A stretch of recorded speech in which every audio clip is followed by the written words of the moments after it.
ज्योतिष की एक सबसे अच्छी विशेषता क्या है कि हर दिन ग्रहों के गोचर के अनुरूप आपके जीवन में बहुत बदलाव कोई भी ज्योतिषी आपको बता सकता है और इसी के साथ आपके जीवन में बहुत पॉजिटिविटी आती है। तो जैसे कि 8 मार्च को ही शनिदेव अस्त हो गए तो जीवन थोड़ा सा आसान हो जाएगा और उसके साथ ही 11 मार्च को बृहस्पति देव भी मार्गी होने वाले हैं लगभग 4 महीने के अंतराल के बाद। जब कोई भी ग्रह वक्री चलता है, वक्री मीन्स उल्टा कभी भी नहीं होता, जो मैं शायद हर ही वीडियो में आपसे शेयर करती हूँ। बस वो सूर्य से एक पर्टिकुलर डिस्टेंस के बीच में 122 टू 40 डिग्री के बीच में जब घूमता है तो वो हम पृथ्वीवासियों को ऐसे ही लगता है कि वो उल्टा चल रहा है। असल में वो पृथ्वी के आकार की वजह से हमें ऐसा दिखाई देता है, वो इसीलिए अपना जो एक उसका परिभ्रमण काल है तो वहां पर ऐसे दिखता है कि वो रेट्रोगेट चल रहा है, लेकिन वो एक्चुअल में होता नहीं है।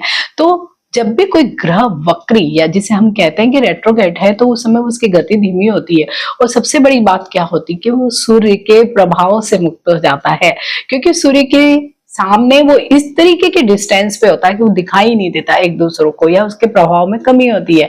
तो सूर्य को हमने पिता का स्थान दिया है, ज्योतिष में आत्मा का कारक माना है। जब भी कोई बच्चा जैसे पिता के प्रभाव से मुक्त होता है तो अपनी मनमानी करता है ना, तो उसमें वो गलत निर्णय भी लेता है, सही भी लेता है, पर ज्यादा संभावना होती है कि वो कुछ डिफरेंट निर्णय ले लेता है जहां उस पर कोई भी प्रेशर नहीं होता है। तो बस किसी भी रेट्रोगेट स्टार का यही तरीका होता है फल देने का उस पर्टिकुलर रेट्रोगेट मोशन के समय में, कि वो अपने फल अपनी मर्जी से देगा। तो गुरु का भी बस यही, जो 4-5 महीने से जो समय चल रहा था रेट्रोगेट का, तो वहां पर गुरु, हालांकि गुरु एक इतने सोबर स्टार है कि कभी बुरे प्रभाव देते नहीं है, लेकिन गुरु हमेशा, जैसे कि टीचर, भले आपके जीवन में वो जरूरी नहीं कि एकेडमिक्स वाले ही टीचर हो, कोई भी टीचर आपकी लाइफ जो आपको कुछ सिखाता उसका तरीका डिफरेंट हो सकता है, उसका सिखाने का तरीका अलग हो सकता है। प्लस अगर राहु का भी प्रभाव अभी था तो बहुत ज्यादा गुरु भी इतना, जैसे होता है ना कि ज्ञान देना या दूसरे की मदद करना, वैसा नहीं कर पा रहे होंगे। तो बस ये रेट्रोगेट गुरु का सबसे बड़ा एक नेगेटिव इम्पैक्ट हमारी लाइफ पर होता है। प्लस अभी जब भी आप कुंडली देखते हैं तो कई बार आपने देखा होगा कि गुरु के आगे रेट्रोगेट लिखा होता है, शनि के आगे रेट्रोगेट लिखा होता है। तो अभी इन 4-5 महीने में जितने भी बच्चे पैदा हुए हैं वो सारे रेट्रोगेट गुरु उनकी कुंडली में लिखा होगा। तो वो कहीं ना कहीं आगे चल के भी उनके जीवन में थोड़ा सा तो अलग प्रभाव डालते ही हैं जब हम कुंडली का विश्लेषण करते हैं। तो अब 11 मार्च को बृहस्पति देव जब वक्री से मार्गी होंगे तो जीवन में डेफिनेटली बहुत सारी अच्छी चीजें वो करने वाले हैं, क्योंकि अभी जो वक्री गुरु की वजह से हम देश परिदेश के बड़े विस्तृत हॉरिजन में अगर हम देख रहे हैं तो बहुत चीजें खराब हो रही है। शायद जब गुरु मार्गी हो तो चीजें कुछ न कुछ तो सुधरेगी ही, उनमें कुछ न कुछ इम्प्रूवमेंट अवश्य आएगा। और इसी समय में शनिदेव भी अस्त रहेंगे तो डेफिनेटली कुछ तो सिनेरियो चेंज होगा ही, होप सो। कर्क राशि में, तो कर्क राशि में जब बृहस्पति देव मार्गी होंगे तो सचमुच चीजें अच्छी होंगी, क्योंकि आपके तो 12वें भाव में ही बृहस्पति देव का गोचर चल रहा है। 12वां भाव क्या है? व्यय का भाव है। यहाँ से हम मोक्ष को भी देखते हैं, आश्रम को देखते हैं, कारावास को देखते हैं, बेडरूम प्लेजर को भी देखते हैं, मीन्स मल्टीपल चीजों को 12वें भाव से देखा जाता है। और 12वें भाव में बृहस्पति देव बहुत बढ़िया रिजल्ट कभी भी नहीं देते हैं। तो क्या हो रहा होगा? थोड़ा सा धर्म अध्यात्म में कोई रुचि नहीं हो रही होगी। व्यय कहाँ हो रहा होगा? ज्यादातर आपका जो व्यय हो रहा होगा हॉस्पिटलाइजेशन या खाने पीने की चीजों पर बहुत ज्यादा व्यय आप लोग कर रहे होंगे। तो ये भी एक अच्छी बात नहीं है कि हम कहीं ना कहीं अननेसेसरी अपना पैसा वेस्ट कर रहे हैं।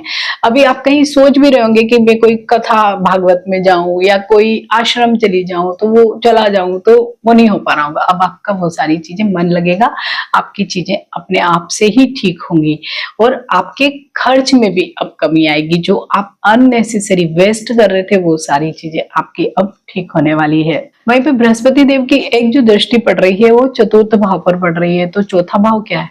भौतिक सुखों का भाव है, माता का भाव है।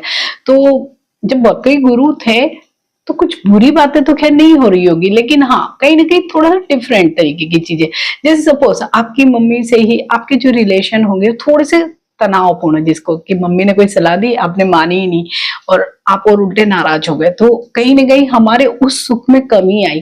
ठीक है, ऐसे ही जैसे हम घर बहुत दिनों से लेना चाह रहे हैं, कुछ करना चाह रहे हैं, कुछ ना कुछ ऑब्स्टिकल आ रहे हैं, कुछ रिनोवेट करना चाह रहे हैं, कुछ न कुछ ऑब्स्टिकल आ रहे हैं और हमें उस भौतिक सुख को नहीं मिल रहा है, क्योंकि वक्री गुरु है। तो आप उन भौतिक सुखों को प्राप्त करने के लिए कुछ अलग दिमाग लगा रहे होंगे। सपोज आप कोई फ्लैट पसंद कर रहे हैं, आपको कुछ दूसरा पसंद आ रहा है, आपके हस्बैंड को दूसरा आ रहा है, साथ ही आप कुछ ऐसी अनकन्वेंशनल चीजें चाह रहे होंगे जो पॉसिबल नहीं होगी, क्योंकि जब भी वक्री को स्टार होता है और उस पर्टिकुलर भाव को देखता है तो वो बिल्कुल ऐसे ही हमसे व्यवहार कराता है कि जो पॉसिबल नहीं होती है, डिफरेंट होती है, तो जो दूसरे लोगों को पसंद नहीं आती है तो वो चीज नहीं हो पाती।